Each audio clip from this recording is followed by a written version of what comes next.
Previously, Tsubaki and Kuzabiru arrived on the accident spot. Now, Tsubaki updates his staff about the criminal. Staff is worried about knowing the name of criminals that are wired. Barber, Riddle, the grocer, and many other names are creepy to them. But they can't do anything, because these names are kept by their senior Tsubaki. These criminals are dead and arrested, and these cases are hidden from the public, because these things are beyond the public's imagination, so they keep it a secret. But the criminal threatening them and creating disorder are lemmings, fire-breathing bugs, and Grim Reaper. These are wanted criminals whom they are going to target. Also, they discuss the fiery incident, where they saw skeletons and other mysterious things. Tsubaki informs them about the human knots at the other place linked with lemmings. But these two incidents have happened at different places, so they cannot identify whether the criminal is the same. When they discuss the skeleton man, they wonder if he is present in reality, because the media and websites can be wrong about him. It's impossible to appear the phantom and fictional related enemies in this world. But they know that they are going to sort this puzzle out soon. Apart from this, Kuzabiru has sketched a skeleton and enjoying it. At another moment, he starts deteriorating by drawing lines on the skeleton as if eliminating him. Scene changes when Corpse God converts Polka's soul into a shark toy. After performing this task, he informs Kiruya that his drone is free. Hearing this news, he prepares his eyes to shed tears of happiness because he never imagined having it back. Aside from this, Corpse God also apologizes to him for borrowing his identity and body. In exchange, he promises to give him a body that will match his soul.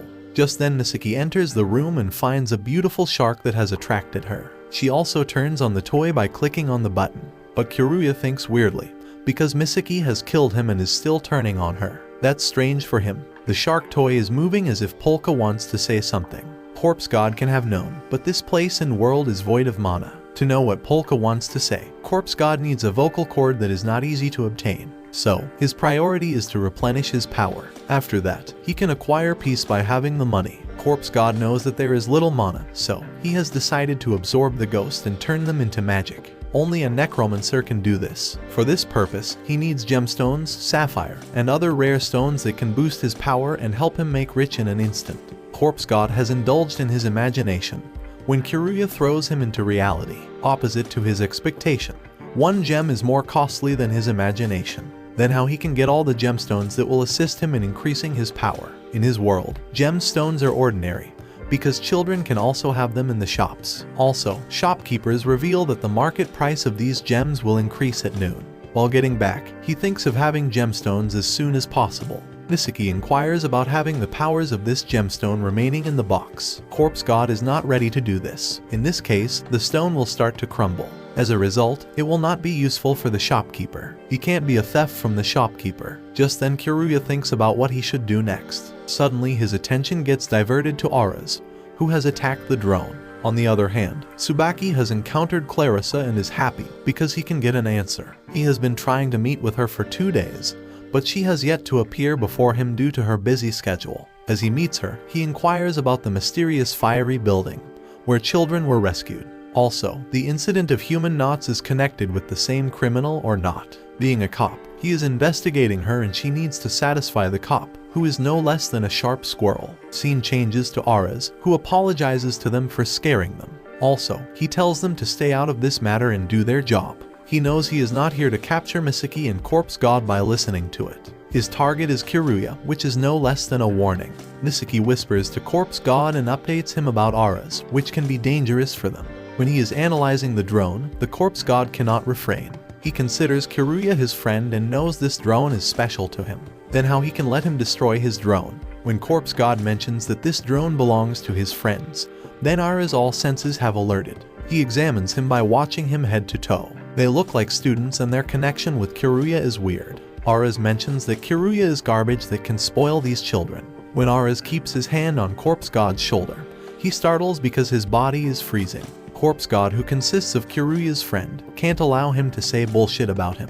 Therefore, he uses his power and pushes him away. Aras is not an ordinary cop. He is famous for his cruelty and strange techniques in dealing with thugs. He has killed the criminals ruthlessly who have ventured to commit crimes. After being pushed by Corpse God, his interest in this child has been enriched. He wants to know more and more about him. When he inquires about indulging in this business, Corpse God has to spit out reality. by saying that his father has sold him out in his previous life. On the other hand, Kiruya hopes that Corpse God shouldn't reveal his power to him. If he uses power, then Clarissa can't survive their investigation. At this time, they can't afford it. So, when he is about to ask more questions, Kiruya calls him. Also, Ara's mind has diverted because Kiruya knows his number. Kiruya tells him to let these children out of this matter because they are just their game buddies. Thus, he shouldn't drag them into this matter. On the contrary, Aras wants to inquire many questions about Corpse God, but Korea has sent many drones to this place that is capturing him. If he dares to torment them, he will broadcast his video of bullying the children. Aras is shocked because he has dared to mess with him. The courage has developed because their distance is too long to finish up, but he knows very well how to handle the situation. Aras has started pretending that Kiruya has sold them out. Further, he is a big scoundrel who will not step aside from selling out his friends' secrets to secure himself. Kiruya is compelled to listen to his conversation by clenching his teeth. Apart from this, he is exaggerating about Kiruya, who has told him about the moles of girls. Corpse God has pissed off him because he is worse than Kiruya. He is also in trouble because he can't reveal his power in front of him, and he is utilizing the situation because he cares about Misaki. Corpse God's eye starts glinting at this time, revealing he was not human. In addition, Aras wants to know more about him. When he looks at Misaki, then she is not beside him. She vanished in a blink of an eye. Suddenly, she appears by kicking Aras from the wall. She is too glad after kicking him, who cannot counterattack after this merciless kick. Misaki has escaped from this place because Aras can capture him anytime. By analyzing the kick, Aras understands she is not an ordinary kid. Something is fishy in them. Aras mustered his courage and came out of this alley, where he found out they had fled. In reality, they are top on his head through the magic of Corpse God. The skeleton supported them, and Kiruya said they had come out from the lion's den. Now, they are at the location of Misaki, and Kiruya is obliged to Corpse God to support him. But he has given so much credit to him. Whatever Aras has told him about him is true because he can even cheat his friends to save his life. Also, he will not hesitate to disclose the secrets of his friends that can put their lives in danger. Apart from this, Corpse God, who always values his friends, can't prioritize the secrets in his friend's life. Kiruya is inspired by the loyalty of Corpse God and astounded by the religious people who have made the law to kill him. Even Kiruya doubts their religion, but Corpse God knows a person he can't doubt. However, Aras has reached his station and tells Aikawa-san to test the footprint on his stomach. She understood that this mark belonged to the girl by glancing, but she has no interest in her because she has located the footprint of lemmings, and Aras' prey is ready to be taken down by her hand. On the other hand, some people are conversing. One is informing about Lemming, who is not an extraordinary criminal. All the evil things are related to him. He is the monster whom nobody knows. Only he has seen him once and can say he is scary. Also, he can recall the incident when many armed soldiers shot at him. Lemming, at that time, was unarmed, but he killed all of them while shooting.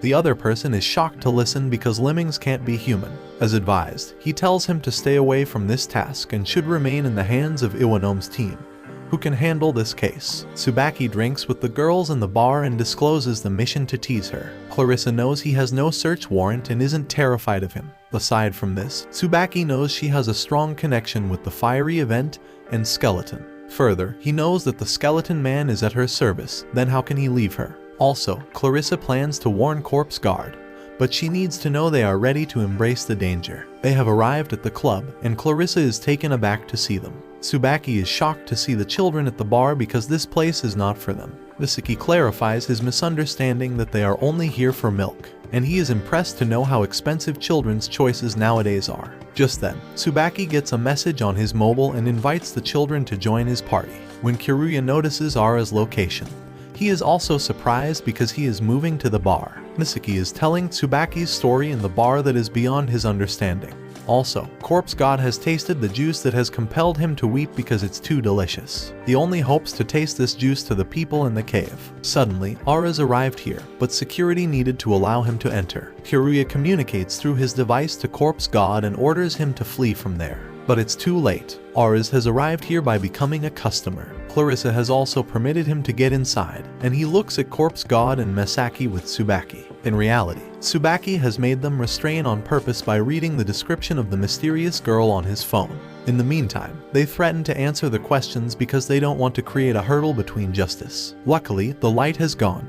corpse god and she has utilized the opportunity and tries to escape from here. Moreover, corpse god has magic through which he can see in the dark. When he is about to move from here by taking Misaki, he notices the presence that has made him scared. Not only he, everyone has been terrorized. Even Clarissa cannot turn on the light when Lemmings jumps to the ground. They are still determining the purpose of Lemmings' arrival, but he is going to prove a tough competitor. Watch this left video if you have missed part 3, and subscribe to Annie Summary for more anime recaps.